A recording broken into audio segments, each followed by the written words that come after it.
নাসির, অভিনন্দন। আপনার career best innings, আগের সেরা কত বছর আগে মনে আছে?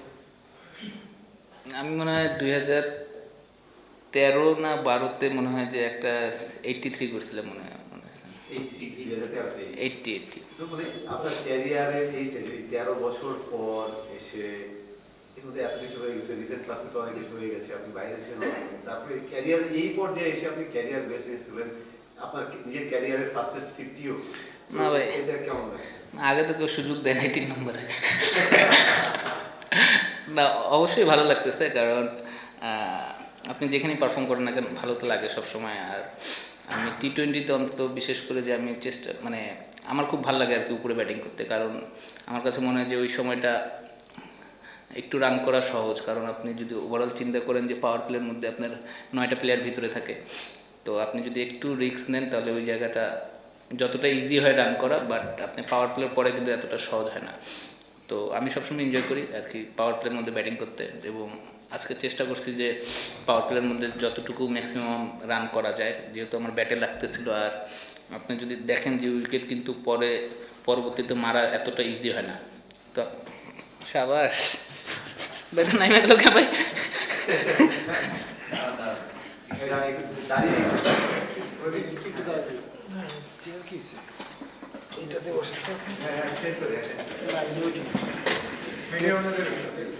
সরি ভাই,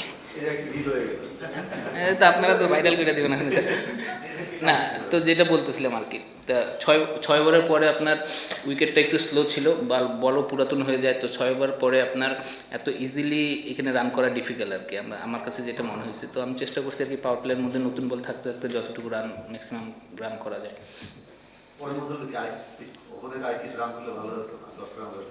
না ভাই, আমাদের টিমের অবস্থা, আমরা পরপর 2-3টা ম্যাচ হারছি, তো আমাদের এই উইনটা খুব দরকার ছিল অ্যাজ এ টিম হিসাবে, এবং টিমের মোমেন্টাম পাওয়ার জন্য এই উইনটা আমাদের খুব দরকার ছিল। আপনি বললেন যে top of the order bat করতে পছন্দ করেন, এই ডিসিশনটা মানে নিশ্চয়ই কোচের না আপনার ছিল যে আপনি তিনি আসতে চান, যেখানে সাইড ব্যাট করছিলেন কিন্তু অনেক স্ট্রাগল করছিলেন, সাইড রান পাচ্ছিলেন না, তারপর করে আপনাকে ডিসিশনটা আসলে আমার কাছে মনে হয় যে ক্যাপ্টেন নিছে, কারণ যদি লেফটি আউট হতো তাহলে হয়তো ইরফান শুকুর আগে যেত। তো আমরা এরকম একটা চিন্তা ভাবনা করছিল আর কি, যে মিথুন ভাই যে যদি ডানহাতি আউট হয় আমি যাবো, আর লেফটি আউট হলে ইরফান শুকুর যাবে, কারণ ওদের লেফট আর্ম স্পিনারও ছিল, ডানহাতি অফ স্পিনারও ছিল। তো আমরা চাইনি যে কখনো যে দুইটা ডানহাতি ব্যাটসম্যান পাওয়ার প্লের মধ্যে ব্যাটিং করুক, অথবা দুইটা লেফটি ব্যাটসম্যান পাওয়ার প্লের মধ্যে ব্যাটিং করুক। আমরা দেখছি ধারাবাহিকভাবে তাদের ব্যাটসম্যানরা ফেল করছে, যদি আপনার দল তারপর কিন্তু হাসান মাহমুদ ধারাবাহিকভাবে ভালো বোলিং করছে, তা হাসান মাহমুদকে নিয়ে কি বলবেন? কি মনে হয় যে একটা ভালো নিজে ভালো করছেন বাট দল রেজাল্ট পাচ্ছে না? না, এটা অবশ্য আমার কাছে মনে হয় যে এটা একটা আমি ব্যক্তিগতভাবে ফিল করি যে কিছু প্লেয়ার থাকে চ্যাম্পিয়ন প্লেয়ার, যারা ভালো টিমে খেললে ভালো পারফর্ম করে আর কি। আবার কিছু প্লেয়ার আছে যে ভালো প্লেয়ার বাট খারাপ টিমে পড়ে গেছে, বা টিম পারফর্ম করতেছে না, তো দেখা যাচ্ছে ওইখানে পারফর্ম করা তার জন্য অনেক ডিফিকাল্ট হয়ে যায়। বাট হাসান মাহমুদের সামনে কী বলবো, ওরা তো ইন্টারন্যাশনাল বলার, এবং আমরা সবাই জানি যে ওর অ্যাবিলিটি কীরকম আছে। তো ও যেভাবে বোলিং করতেছে আমার কাছে মনে হচ্ছে যে অবশ্যই ভালো বোলিং করতেছে, এবং ও আরও ভালো করবে আর কি। আমরা এখনও আমার কাছে মনে হয় যে ওর যে অ্যাবিলিটি আছে বা ওর যে স্কিল আছে ওই অনুযায়ী ও এখনও মানে আরও ওর কাছে দেওয়ার অনেক কিছু আছে আর কি।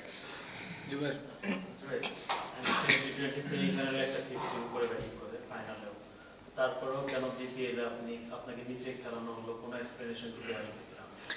না, আপনি যদি দেখেন এনসিএল একটা জিনিস, আপনি আমাদের টিমে তো সাইফ নাম্বার 3-এ ব্যাটিং করে সবসময়, ন্যাশনাল টিমও করে, তা সবসময় ন্যাশনাল টিমের প্লেয়ারদের প্রায়োরিটিটা সবসময় বেশি থাকে আপনি যদি এই ঘরোয়া লিগে দেখেন আর কি।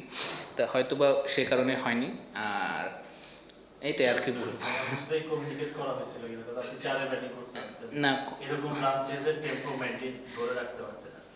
না, এই ধরনের কোনো কথা বলা হয়নি, বাট আমি এতটুকু বলতে পারি যে যেহেতু ন্যাশনাল টিমের প্লেয়ার আছে আমাদের টিমে, কারেন্ট ওয়ার্ল্ড কাপের প্লেয়ার আছে, ওদের প্রায়োরিটিটা সবসময় টিমের মধ্যে বেশি থাকে। ওরা যেখানে খেলতে পছন্দ করে তাদেরকে প্রায়োরিটিটা ওই জায়গাতেই দেওয়া হয় আর কি।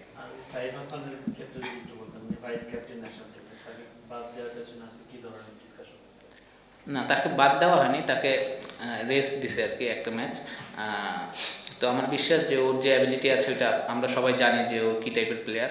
বাট T20 আমাদের কেবল 3-4টা ম্যাচ দিয়েছে, আপনি 3-4টা ম্যাচ দেখে একটা ব্যাটসম্যানকে আপনি জাজ করতে পারবেন না। T20 খেলা যদি এটা 1 ডে হতো বা 4 ডে হতো তাহলে হয়তো বা একটু সময় পাইতো, বা T20 খেলা যখন আপনি ফর্মে থাকেন না তখন উইকেটে নামলেই দেখা যাচ্ছে যে 10 বল হয়ে গেছে আপনার কাছ থেকে। তো এটাই ডিফিকাল্ট, বাট আমার বিশ্বাস যে ও এখান থেকে কামব্যাক করে উঠবে ইনশাআল্লাহ। আচ্ছা ভাই, আপনাকে বাংলাদেশের প্রথম ফিনিশার তকমাটা দেওয়া হয়, আপনার পর রিয়াদ ভাই এই রোলটা প্লে করেছেন খুব ভালোভাবে। আপনাদের রোলটা খুব স্পেসিফিক থাকে, 10-15 বল খেলবেন, 20-30 রান করে চলে আসবেন। রিসেন্টলি জাকের আলীর এই রোলটা ছিল বলা থাকে যদি বলতে হয়, সে ওই জায়গায় একটা ভালো খেলেছে একটা পার্টি 7-9 পর্যন্ত, তারপর সে ডেলিভার করতে পারেনি 8-10টা ম্যাচ।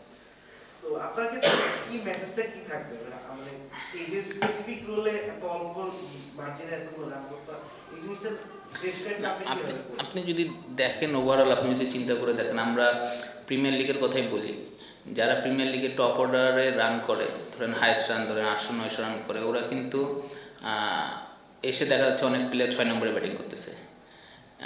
তো আমার কাছে মনে হয় যে আপনারা যখন সিলেকশন করবেন বা যারা করে তাদের হচ্ছে যারা ওপেনার, যারা তারা ওপেনারই আর কি। ওপেনার ব্যাটসম্যান কখনো 6 নম্বরে গিয়ে আপনি হয়তো একদিন সাকসেস হবে অথবা 2 দিন হবে না, সাকসেসের চান্সটা কম থাকে। তো আমার কাছে মনে হয় যে যারা ন্যাশনাল টিমে 6 নম্বরে ব্যাটিং করে বা 7 নম্বরে ব্যাটিং করে, ওদের ঘরোয়া লিগও ধরেন প্রিমিয়ার লিগ বলেন বা আরও ওয়ানডে যেগুলো টুর্নামেন্ট হয়, ওদেরকে ওই 6 নম্বরে ব্যাটিং করা উচিত। কারণ ওইখানকার সিচুয়েশন আর টপ অর্ডারের সিচুয়েশন কিন্তু এক থাকে না।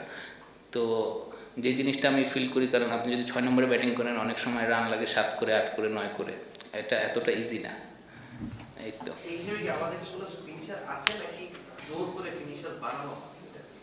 না, ফিনিশার আছে না, কত ফিনিশার আছে ন্যাশনাল টিমে। আর আমাদের তো যতটুকু জানি যে 20 বছরের পাইপলাইন নাকি প্লেয়ার আছে পাইপলাইনের। ও আচ্ছা, আপনি বলেন যে বিপিএল এ ন্যাশনাল টিমের ক্রিকেটারদেরকে প্রায়োরিটিটা বেশি দেওয়া হয়, যেহেতু এটা একটা টুর্নামেন্ট, ফ্রান্সিস টুর্নামেন্ট, এখানে আরো অনেক প্লেয়ার থাকে। মানে এটা কি আসলে এই যে প্রায়োরিটি দেয়া ন্যাশনাল টিমকে, এটা কি অন্য প্লেয়ারদের সাথে অন্যায় কিংবা টিমের স্ট্র্যাটেজিতেও কি প্রবলেম ক্রিয়েট করে না? না অন্যায় আমি সেটা বলবো না, ওরা আমাদের চেয়ে বেটার বলেই তো ওরা ন্যাশনাল টিমে আছে। তো অন্যায় ঠিক না। আপনি যদি দেখেন যে ন্যাশনাল টিমের প্লেয়ার কয়টা প্লেয়ার আছে, আরও তো অনেক জায়গায় অপশন ফাঁকা আছে। তো এই জায়গায় তো আমাদের লোকাল প্লেয়াররা তো খেলতেছেই। আপনি যদি দেখেন আমাদের পাওয়ার প্লেয়ার মধ্যে বোলিং করতেছে তাসকিনের সাথে কি বলে এটাকে সাইফুদ্দিন বোলিং করতেছে, তারপরে স্পিনার আমি বোলিং করতেছি মাঝে মধ্যে। তাহলে যদি প্রায়োরিটি দেওয়া হইতো তাহলে আমার জায়গায় হয়তো সাইফ বোলিং করতো। তো আমার কাছে মনে হয় যে সব কিছুই ঠিক আছে আর কি, ব্যালেন্স আছে। ভাই আপনার আপনি এবার রংপুরের যে চ্যাম্পিয়নশিপটাতে সেটা খুব এফেক্টিভ একটা রোল প্লে করছেন। রংপুরের 4 টিমটা তো আপনি বেশ এফেক্টিভ, লাস্ট 2-3টা বছরও বেশ ভালো করতেছেন। লাভ নাই তো ভাই, তাও তো কেউ নেয় না বিকেলে। সেটাই বলতেছি, মানে বাংলাদেশে এটা খুব রেয়ার যে ক্যারিয়ার লেটার পার্টে এসে যখন খুব একটা কিছু থাকে না, তখন ভালো পারফর্ম করে না, তেমন একটা দেখা যায় না, খুব রেয়ার এটা। আপনার ক্ষেত্রে মোটিভেশনটা কি কাজ করে? লেটার পার্ট বলবো না আমি, কারণ আমি আল্লাহর রহমতে যদি সুস্থ থাকি এখনো হয়তো বা 5-6 বছর খেলতে পারবো। তো আমি বলবো যে আমি সবসময় ভালো খেলার চেষ্টা করি এবং আল্লাহর রহমতে আমার যেটা জ্ঞান আছে বুদ্ধি আছে সেইভাবেই খেলার চেষ্টা করি এবং উইকেটটা রিড করে বোলিং করার চেষ্টা করি, উইকেটটা রিড করে ব্যাটিং করার চেষ্টা করি। তো এইটাই আর কি বলবো ভাইয়া। মাসার ভাই